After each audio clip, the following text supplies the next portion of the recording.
이 세상 사람들이 가장 좋아하는 것은 복 받는 거예요. 복 받는다 그러면 싫어할 사람이 아무도 없죠. 그런데 우리가 받고자 하는 그 복이 무엇이냐? 그 복에 대한 규정을 어떻게 하느냐에 따라서 우리의 인생도 달라지고 우리의 삶의 방향도 전혀 달라질 수밖에 없을 것입니다. 그리고 복을 추구하는데 이 복이 정확히 무엇인지 제대로 알아야지 복에 대한 잘못된 규정을 하게 되면 오히려 복이 우리 삶 속에서 독이 될 가능성도 얼마든지 많이 있다는 사실을 우리가 알아야 합니다. 성경은 하나님의 말씀, 이것이 복음이다, 복된 소리다 이렇게 말씀하고 있습니다. 그런데 하나님께서 말씀하시는 이 복과 세상 사람들이 생각하는 복에는 엄청난 차이가 있는 것 같아요. 세상 사람들이 생각하는 복은 소위 우리가 말하는 오복 그렇게 얘기하잖아요. 그래서 수, 부, 강령, 유호덕, 고종명의 이런 세상의 5가지들. 우리들이 일반적으로 좋아하는 복도 여기와 거의 비슷하지 않습니까? 건강하게 사는 것, 또 장수하는 것, 또 경제적으로 부유한 삶을 사는 것, 자녀가 출세하는 것, 또 자손이 번성하는 것, 대부분 여기에 복이다라는 규정을 맞춰놓고 이런 복이 우리 가정에 또 내가 키운 자녀들에게 임하기를 원하는, 그래서 이런 복이 임하게 해달라고 기도할 때가 참 많이 있지 않습니까? 그러면 하나님은 하나님의 자녀들에게 주시고자 하는 복을 어떻게 설명할까? 예수님은 12명의 제자들을 뽑아놓고 그들을 훈련시키면서 그들에게 어떤 복이 임하기를 원할까?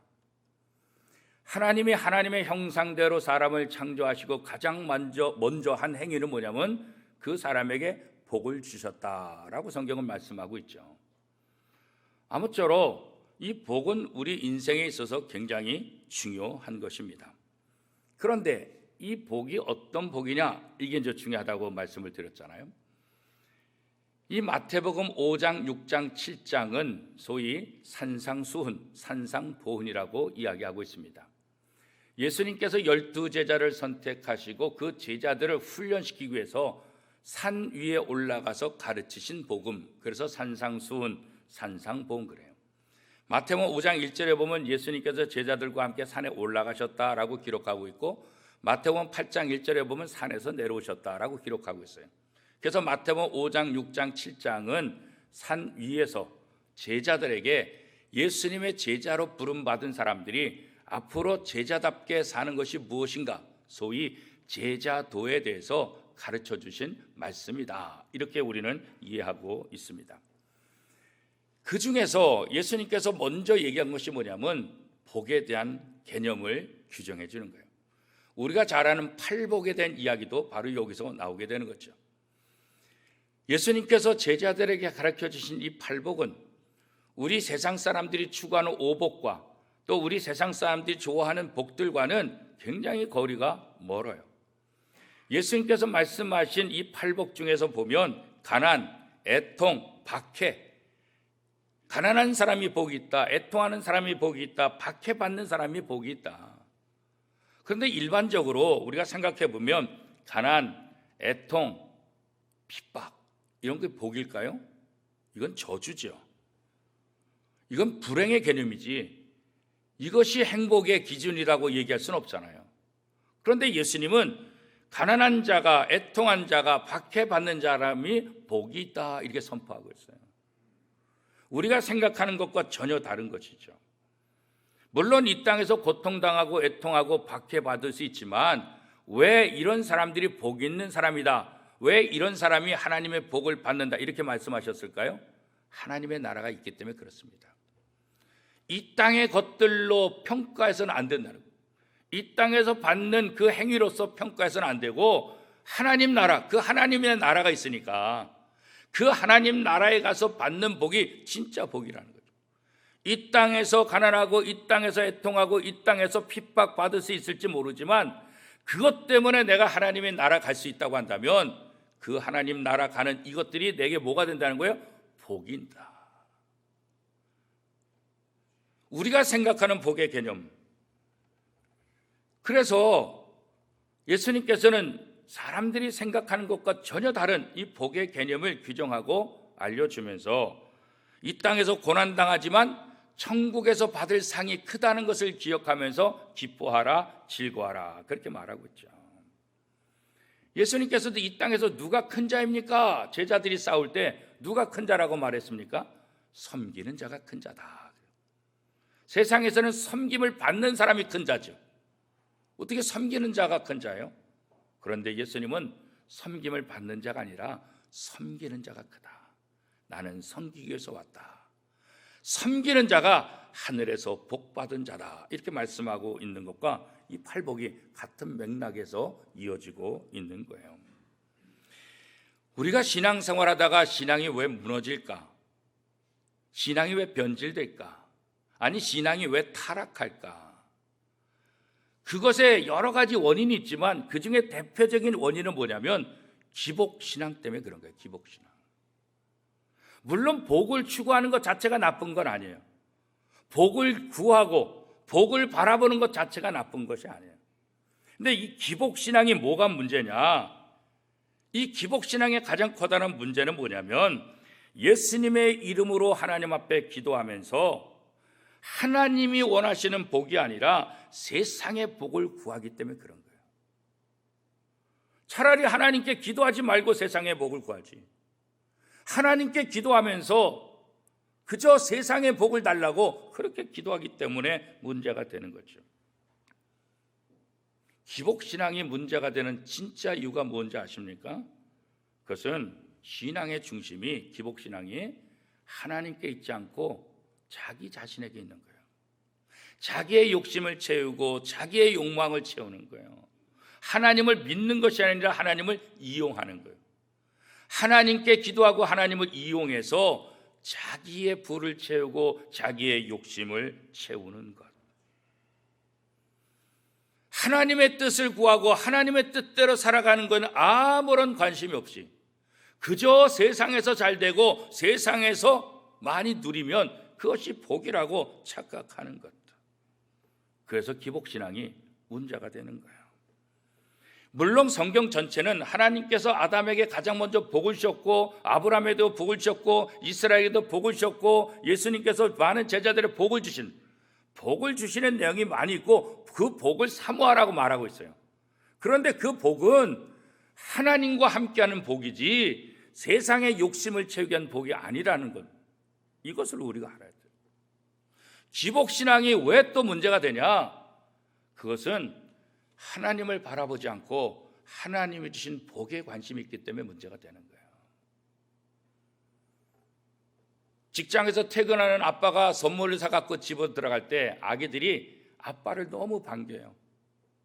근데 진짜 아빠를 반기는 걸까? 아니면 아빠 손에 들려있는 과자 봉다리를 반기는 걸까? 뭐 때문에 반기는 것 같아요? 그 과자에 더 관심이 있는 거죠. 그리고 과자만 받으면 아빠한테 인사도 안 하고 그냥 냅다 달려가는 거죠.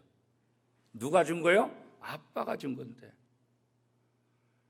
오늘 기복신앙의 문제점은 하나님을 보지 못하고 하나님이 주시는 복에 초점을 맞추는 것, 이게 문제가 된다는 거예요. 그러니까 하나님을 의지하지 않는 거예요. 하나님께 기도하면서 하나님을 믿는다고 말하면서 하나님 믿지 않는 거예요. 하나님이 주시는 복, 여기에 더 관심이 있는 거죠. 그래서 기복신앙이 문제가 되는 거고 기복신앙이 신앙을 타락하게 만드는 거예요. 예수님은 이 세상의 복을 추구하는 이방인들, 그들이 구하는 것, 이 모든 것들은 하나님께서 하나님의 자녀들에게 기본적으로 주시겠다 말씀하고 있습니다. 그러면서 너희들은 예수님의 제자로 선택받은 사람들은 이방인들과 같이 세상의 복을 구하는 사람이 아니라 먼저 하나님의 나라와 하나님의 의를 구하는 자가 되어야 된다. 마태복음 6장 33절 말씀입니다. 그런즉 너희는 먼저 그의 나라와 그의 의를 구하라. 그리하면 이 모든 것을 너희에게 더 하시리라. 이 모든 것이 뭐예요? 이방 사람이 구하는 것. 무엇을 먹을까? 무엇을 마실까? 무엇을 입을까? 이거 이방 사람들이 구하는 건데, 적어도 하나님의 사람이라고 한다면, 예수 그리스도의 제자로 부름받았다고 한다면 그것을 부르짖는 삶이 아니라 오히려 하나님의 나라와 하나님의 의를 먼저 구하면 이 모든 것들은 다 필요한 것 채워주시겠다. 그러니까 기도 자체도 달라지는 거예요. 하나님의 사람이라고 한다면 기도 자체도 달라질 수 있다는 거죠. 예수님께서도 마태복음 7장 21절에 보면 이렇게 말씀하고 계세요. 나더러 주여 주여 하는 자마다 다 천국에 들어갈 것이 아니요 다만 하늘에 계신 내 아버지의 뜻대로 행하는 자라야 들어가리라. 누가 천국에 들어가요? 주여 주여 하는 사람이 들어가는 것이 아니라 하나님 아버지의 뜻대로 삶을 사는 사람이 천국에 들어간다. 그렇게 말씀하시잖아요. 예수님께서도 많은 사람들이 예수님 사랑합니다. 예수님 사랑합니다. 그러니까 예수님께서 그래? 나를 사랑한다고? 나를 사랑하는 게 뭔지 아니? 예수님을 사랑하는 것이 무엇인지를 명확하게 설명해 주죠. 요한복음 14장 21절 말씀. 나의 계명을 지키는 자라야 나를 사랑하는 자니 나를 사랑하는 자는 내 아버지께 사랑을 받을 것이요 나도 그를 사랑하여 그에게 나를 나타내리라. 예수님 쫓아다니는 게 예수님을 사랑하는 게 아니라 예수님의 말씀을 삶 속에서 지키는 사람이 진짜 예수님을 사랑하는 자라는 거예요. 그런데 우리는 하나님 주님 쫓아다니기는 쫓아다니는데 하나님의 뜻도 모르고 예수님의 뜻도 모르고 하나님의 뜻과 예수님의 뜻대로 살려고 하지는 않고 그저 복 달라고만 외치니까 이게 문제가 된다는 거예요. 그러므로 성도들은 우리의 신앙을 파괴시키는 이 기복신앙을 경계해야 돼요. 근데 우리는 언제나 이 기복신앙이 우리 속에서 그냥 나올 가능성이 많아요. 왜? 우리는 늘 부족한 삶을 살기 때문에. 이 기복신앙이 내 속에 올라올 때 이걸 억누르고 경계하고 먼저 하나님의 나라와 하나님의 의를 구하고 하나님의 뜻을 생각하고 예수 그리스도의 말씀을 실천하는 것이 우선이라는 것을 먼저 깨달아야 돼요. 그런 삶을 살아야 되는 거예요. 그래서 예수님은 세상 사람들과 달리 천국의 복을 사모하는 사람들의 삶을 사는 사람, 그 사람이 바로 성도고 그런 사람이 세상의 소금이고 세상의 빛이다 이렇게 말씀하고 있어요. 세상에 썩어질 것을 구하는 사람들에게 소금의 역할을, 빛의 역할을 감당하라는 거예요. 어둠 속에서 무엇이 옳은지 어떤 것이 길인지 모르는 방황하는 사람들에게 빛이 되어서 그들을 바른 길로 인도하라는 거죠. 가로등이 많이 있으면 뭐 하겠어요? 가로등에 등불이 다 나가면 무슨 역할을 하겠어요? CC 카메라를 아무리 많이 달아놓으면 뭐 하겠어요? CC 카메라가 고장나면 무슨 역할을 하겠어요? 교회가 온 세상에 많이 있고 예수 믿는 사람이 그렇게 많은데 소금과 빛의 역할을 감당하지 못하는 교회, 그런 성도들이 있으면 무슨 의미가 있냐는 거예요. 건물이 많으면 무슨 의미가 있냐는 거예요.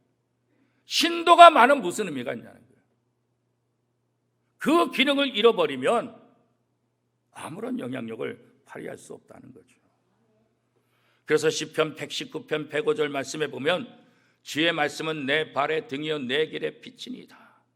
하나님의 말씀이 내 발을 내 길을 비춰주는 것처럼 우리가 그 말씀을 통해서 세상의 빛을 비춰주고 소금의 역할을 감당해야 된다는 거죠. 예수님이 가르치신 하나님 나라의 복은 예수 그리스도를 통해서 구원받은 사람 속에서 나타나게 되는 거예요. 세상 사람이 아니라. 예수님의 지금 부름받은 12 제자들은 이 사명을 감당하기 위해서 훈련받는 거고 오늘 예수 그리스도를 구주로 고백한 저와 여러분들에게도 이 사명이 주어졌다는 사실을 우리가 깨달아야 하는 거죠. 예수님의 제자들을 음식의 맛을 내고 부패를 방지하는 소금과 같은 존재가 되어야 된다. 그런데 소금이 그 맛을 잃으면 어떻게 해요? 아무 쓸데도 없다는 거예요. 쓸데없는 것뿐만 아니라 사람들의 발에 밟힐 뿐이다. 마태복음 5장 13절 말씀입니다. 너희는 세상의 소금이니 소금이 만일 그 맛을 잃으면 무엇으로 짜게 하리요? 후에는 아무 쓸데없어 다만 밖에 버려져 사람에게 밟힐 뿐이니라. 코로나19 속에서 교회의 역할이 있어요. 온 국민이 정치적으로 여러 가지 다양하고 힘들고 혼란 속에 있을 때 교회가 소금의 역할을 하고 빛의 역할을 해요. 그런데 지난 2년 동안 코로나19 속에서 교회가 교회 역할을 제대로 했냐? 우리는 우리의 역할을 감당했다고 말할 수 있을지 모르지만 세상 사람들의 눈에 비춰진 교회는 모습은 뭐예요? 제 역할을 하지 못했다는 거예요. 그러니까 교회를 향해서 손가락질하고 교회에 대한 불신이 있게 되는 거죠. 우리가 아무리 잘했다고 우리끼리 얘기한들 뭐 하겠어요? 세상 사람들이 교회가 교회다운 모습을 했다라고 인정해야지, 그들이 인정하지 않으면 우리가 100번 1000번 잘하면 그게 무슨 의미가 있겠어요? 빛이 비춰줘야 빛의 역할을 하는 거지, 가로등만 있다고 무슨 의미가 있고 CC카메라만 있다고 해서 무슨 의미가 있겠어요? 기능을 정상적으로 제대로 해야 되는 거지. 예수님은 제자들에게 너희가 이 기능을 제대로 해야 된다. 너희가 소금의 기능을, 너희가 빛의 기능을 제대로 감당해야 된다. 그래야 이 부패한 세상을, 이 썩어진 세상을, 이 어두운 세상을 변화시킬 수 있다. 그렇게 말하고 있는 거죠. 빛은 비추는 거잖아요. 빛은 감추는 게 아니잖아요. 마태복음 5장 14절 말씀입니다. 너희는 세상의 빛이라. 산에 있는 동네가 숨겨지지 못할 것이라. 빛을 비추면 다 드러나는 거예요. 다 드러나는 거예요. 빛은 숨기는 게 아니라 드러내는 거예요. 하나님을 드러내고 죄인을 드러내고 그렇잖아요. 마태복음 5장 15절에는 어떻게 말씀하고 있습니까? 사람이 등불을 켜서 말 아래 두지 아니하고 등경 위에 두나니 이러므로 집안 모든 사람에게 비치느니라. 집안에 전깃불을 켜면 방이 환한 것처럼 예배당에 이 전깃빛이 켜지니까 환해서 얼굴과 얼굴을 다 볼 수 있는 것처럼 빛은 드러내기 위해, 빛은 밝게 하기 위해 있는 것이지 어둠을 위해서 있는 것이 절대로 아니라는 거예요. 예수님의 제자들은 이렇게 세상에 영향력을 드러내야 되는 거예요. 하나님을 깨닫게 하고 하나님께 영광을 돌리는 그런 존재가 되어야 된다.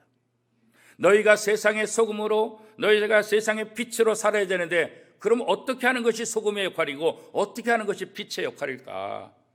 마태복음 5장 16절은 이렇게 얘기하고 있습니다. 이같이 너희 빛이 사람 앞에 비치게 하여 그들로 너희 착한 행실을 보고 하늘에 계신 너희 아버지께 영광을 돌리게 하라. 그런 거죠. 우리의 착한 행실을 통해서 세상 사람들이 하나님과 하나님의 나라를 보고 하나님께 영광을 돌리게 하라. 12명의 제자들을 훈련시키고 너희를 통해서 이 세상에 하나님의 나라가 복음이 전파되기를 원한다. 너희가 구원받고 너희가 변화되어서 너희가 하나님의 나라를 증거하는 그 역할을 감당해야 된다. 이거 아니겠어요? 이런 역할을 하려면 바로 착한 행실이 필요하다는 거예요. 착한 행실이 도대체 뭘까요? 성도들은 세상에서 다른 모습, 하나님의 백성으로 산다는 것은 이 세상의 사람보다 조금 더 착한 행동을 하는 것, 그것이 소금의 역할이고 빛의 역할일까요? 그렇지 않아요. 조금 잘난 것, 조금 착해지는 것, 조금 좋은 것, 그것이 소금이고 빛이라고 말하잖아요. 성경 어떻게 말해요? 완전히 다른 존재가 되어야 된다. 고린도후서 5장 17절 말씀입니다. 그런즉 누구든지 그리스도 안에 있으면 새로운 피조물이라 이전 것은 지나갔으니 보라 새 것이 되었도다. 우리가 완전히 새로워져야지 소금의 역할, 빛의 역할을 감당하는 거지. 세상 사람과 비교해서 조금 우월하다고, 조금 착하다고, 조금 괜찮다고 그래가지고는 세상을 변화시킬 수 없다는 거예요. 내가 예수 그리스도를 통해서 하나님의 자녀로 새로운 존재로 완전히 변화되더만, 새로운 피조물이라, 새로운 존재다. 비스무리한 게 아니라 완전히 다른 존재라, 그걸 구별받았다, 이렇게 성경이 이야기하고 있지 않습니까? 그죠? 고만고만한 사람들 중에서 조금 착하게 사는 것, 그걸 가지고 세상의 소금이다, 세상의 빛이다, 천만에 그게 될 수 없다는 거예요. 그 정도로 어떻게 세상의 부패를 막고 그 정도로 어떻게 세상에 하나님과 하나님의 나라를 진구할 수 있겠어요? 그렇죠? 우리가 온전히 새로워져야 새로운 피조물이 돼야 돼요. 마태복음 12장 35절 말씀에 보면 선한 사람은 그 쌓은 선에서 선한 것을 내고 악한 사람은 그 쌓은 악에서 악한 것을 내느니라. 뭐가 선이에요? 하나님이 선이라고.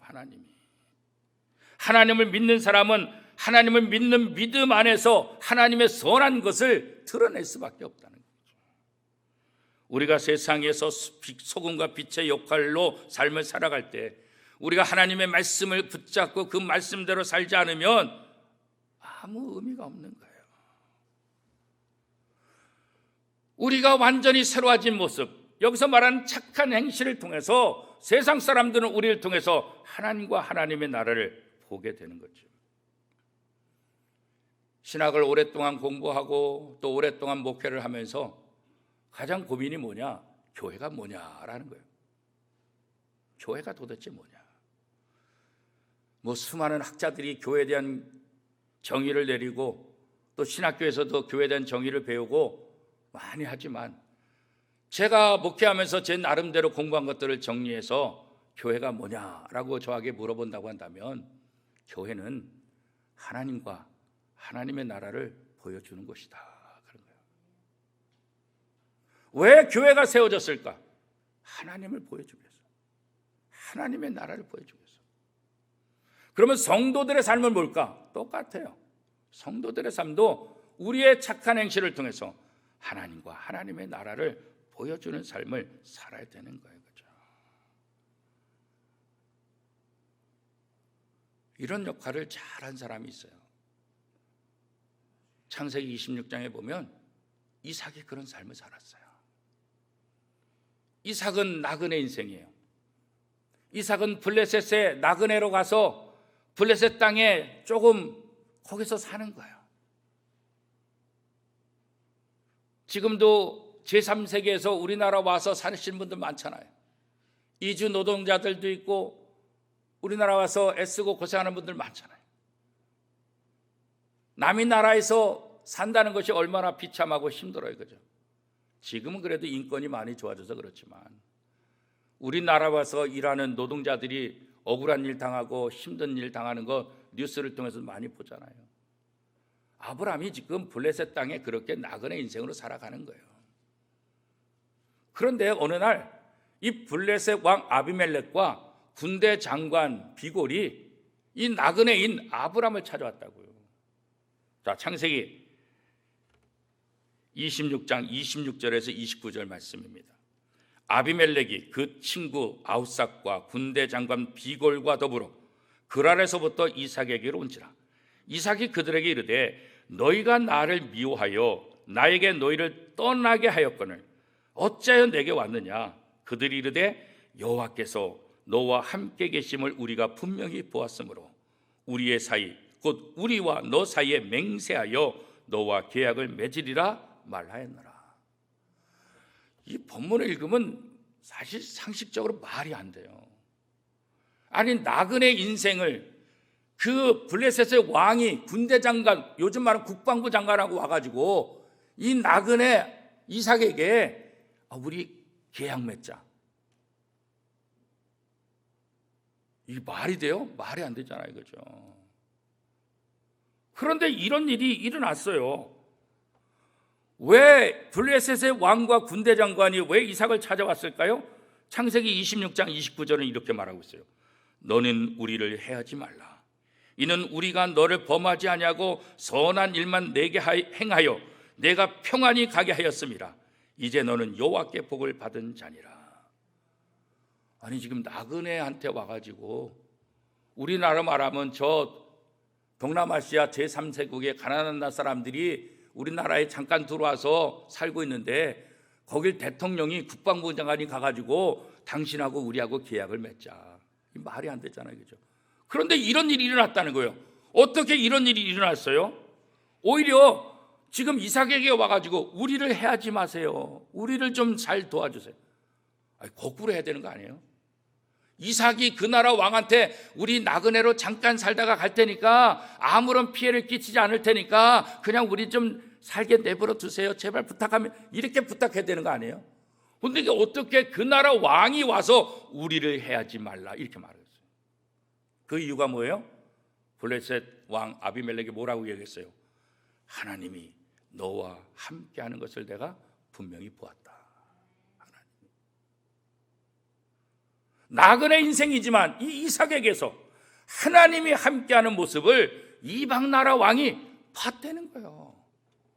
그래서 이삭에게 와가지고 사정하는 거예요. 그리고 당신은 하나님 앞에 복 받은 사람 아닙니까? 우리 좀 잘 좀 되게 해주세요. 이게 바로 성도의 삶 아니겠어요? 우리의 신분이 어떠하든지, 우리가 부자든지 가난하든지, 우리가 많이 배웠든지 못 배웠든지 이게 중요한 것이 아니라 우리의 삶 속에서 하나님이 함께 하시는 것을 보여주는 것, 이게 성도이고 이게 정말 하나님의 자녀다운 모습 아니겠어요? 그렇죠? 지금 예수님께서 제자들에게 이 12명의 제자들 보세요. 얼마나 연약한 자들이에요. 12명을 데리고 나가면 누가 칭찬하겠어요? 누가 저런 인간들을 제자로 삼았을까? 저런 제자들을 제자로 삼은 그 스승은 얼마나 못됐을까? 얼마나 부족했으면 저런 자들을 제자로 삼았을까? 오히려 그들을 제자로 뒀다는 것 자체가 그 스승에게 욕이 되는 그런 사람들 아니겠어요? 그런데 예수님은 그들을 통해서 하나님의 나라의 복음이 온 땅에 선포되기를 원하신 거예요. 다른 방법이 없어요. 오직 12명을 택하시고 12명에게만 3년 동안 가르치시고 승천하셨잖아요. 다른 사람에게 맡기지 않았다고요. 이게 하나님의 은혜 아니겠어요? 오늘 똑똑한 사람을 통해서 하나님의 영광을 이룬다. 그러면 저와 여러분은 제외된 사람.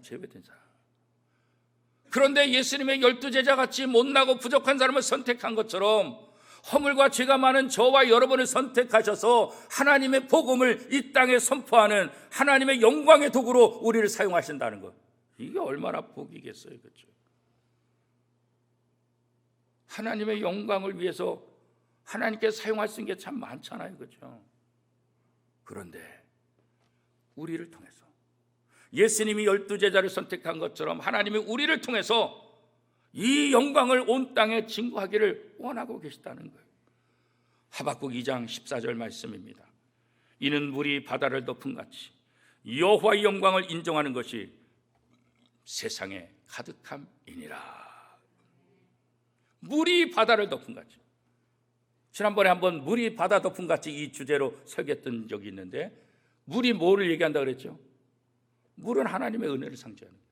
바다는 뭘 말하는 거예요? 고난, 아픔, 문제들. 이 세상에 고난과 아픔과 문제가 있다 할지라도 하나님의 은혜가 다 덮어버리시다. 물이 바다 덮음같이. 그래서 이 땅에 있는 모든 사람들이 여호와를 인정하는 그날이 오게 되기를 소망한다는 거죠. 예수님께서 12제자를 통해서 온 세상에 복음이 선포되기를 기대하고 그들을 훈련시켰던 것처럼,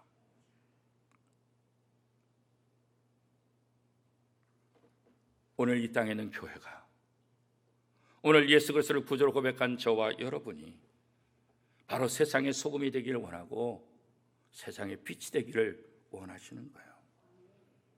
소금의 역할, 빛의 역할, 이 이중 은유, 이것은 교회가 이 땅에서 어떤 역할을 해야 되는지, 성도들이 이 땅에서 어떤 역할을 해야 되는지를 우리에게 보여준 거예요. 이것이 바로 우리의 사명이라는 것을 얘기해 주고 있는 거죠. 그러니까 너희는 세상의 소금으로, 세상의 빛으로, 성도라는, 하나님의 자녀라는, 예수 그리스도의 제자라는 이 신분에 걸맞는 삶을 살아라. 그 삶이 뭐예요? 바로 착한 행실. 너의 착한 행실을 통해서 하나님 아버지께 영광을 돌리게 하라. 우리 교회를 통해서 우리 원미동교가 드러나면 안 되고, 우리 교회를 통해서 담임 목사가 드러나는 것이 아니라 누가 드러나야 돼요? 하나님이 드러나요. 하나님. 원미동교회를 통해서 하나님이 드러나고, 원미동교회를 통해서 하나님이 영광받고, 원미동교회 성도들 저와 여러분을 통해서 하나님이 드러나고 하나님이 영광받는 것, 그게 하나님이 원하시는 거예요. 복음으로 교회를 새롭게, 복음으로 세상을 이롭게. 지난주와 이번 주 두 주간에 나눠서 이 주제 설교를 하고 있는데, 복음으로 세상을 이롭게 하기 위해서 우선순위가 뭐예요? 먼저 우리가 새로워져. 내가 새로워져야 되고 우리 교회가 새로워져야지 세상을 이롭게 할 수 있는 거지. 내가 변화되지 않고 어떻게 세상을 이롭게 할 수 있겠어요? 자, 그러면 세상을 이롭게 하는 진짜 좋은 방법이 뭘까요? 어떻게 하는 것이 세상을 이롭게 하는 걸까요? 다른 거 없어요. 예수님께서 제자들이 말씀하신 대로 소금으로 빛으로 너희 착한 행실을 통해서 하나님 아버지께 영광 돌리라. 하나님을 모르는 사람들에게 하나님을 보여주고, 하나님의 나라를 모르는 사람들에게 하나님의 나라를 보여줌을 통해서 그들이 예수 그리스도를 통해서 구원받고 하나님 품으로 돌아오는 것, 이것보다 세상 사람들이 이로운 일이 세상에 어디 있겠어요? 그래서 교회는 선교, 전도, 이 복음을 증거하는 일에 최선을 다해야 돼요. 이게 교회의 목적이고, 이게 저와 여러분의 목적이 되는 거예요. 2022년도 지난 2년 동안 코로나19로 전도하는데, 선교하는데 좀 제재를 받았다고 한다면, 이제 다시 우리가 세상의 소금이고 빛인 것을 통해서, 우리의 착한 행실을 통해서 2022년도에는 하나님과 하나님의 나라를 보여주는 우리 원미동교회, 또 원미동교회 모든 성도들이 될 수 있기를 축복합니다.